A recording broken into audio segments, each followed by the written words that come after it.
This is Unity, Joy of Life. I'm Nancy Norman, and this is your weekly wisdom.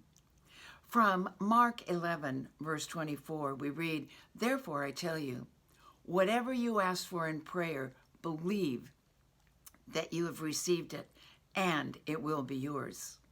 And from Matthew 21, verse 22, there's something very similar. It says, all things whatsoever you ask in prayer, believing, you shall receive.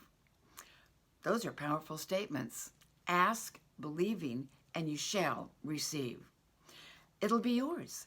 Ask, believing. Powerful, powerful statements. It's not ask and maybe it'll be yours, or well, maybe somewhere down the line it could be. No, it's very definite. It is in prayer, ask, believing, and you shall receive.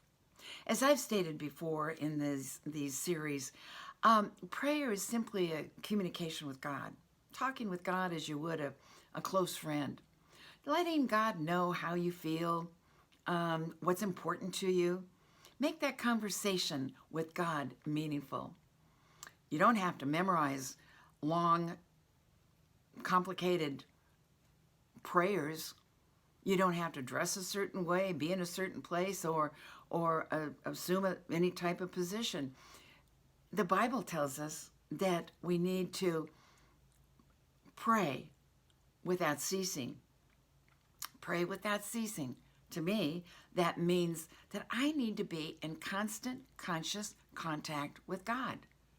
I need to be in constant, conscious contact with that very power and presence, that mighty power and presence that dwells within my heart and my mind.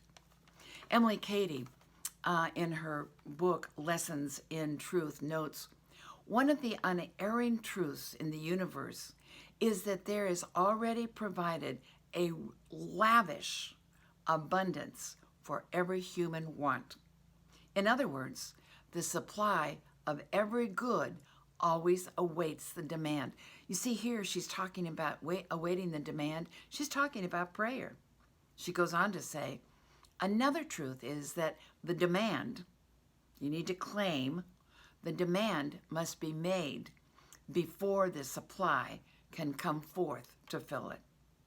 So, all that we would ever need or want or desire is already provided for.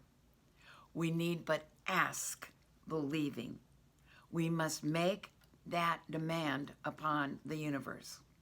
We don't pray by begging and pleading to change God's mind.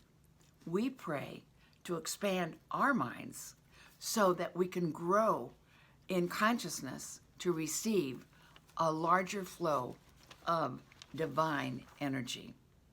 Catherine Ponder, in her book, The Dynamic Laws of Prayer, says some interesting things about prayer I want to share with you. She says prayer releases the highest form of energy in the universe, and it links you with a God energy, which is your source. She goes on to say, when you pray, you stir up into action an atomic force. You release a potent spiritual vibration that can be released in no other way. Through prayer, you unleash a God energy within and around you that gets busy, working for you and through you, producing right attitudes, reactions, and results. It is your prayers that recognize and release that God power. It is your prayer that pray believing.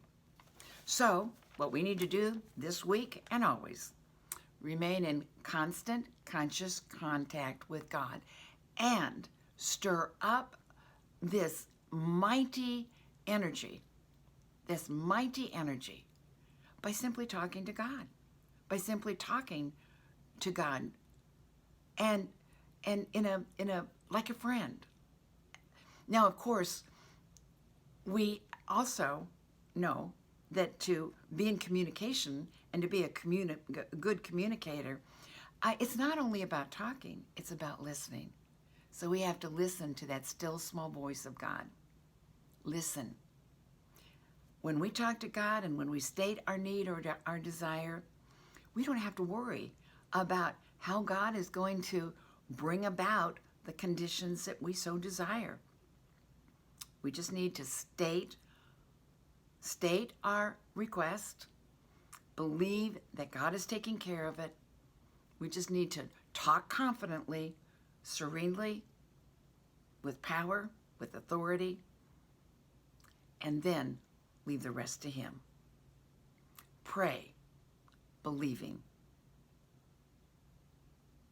Pray, believing, and it will be yours. God bless you, and have a wonderful, wonderful week.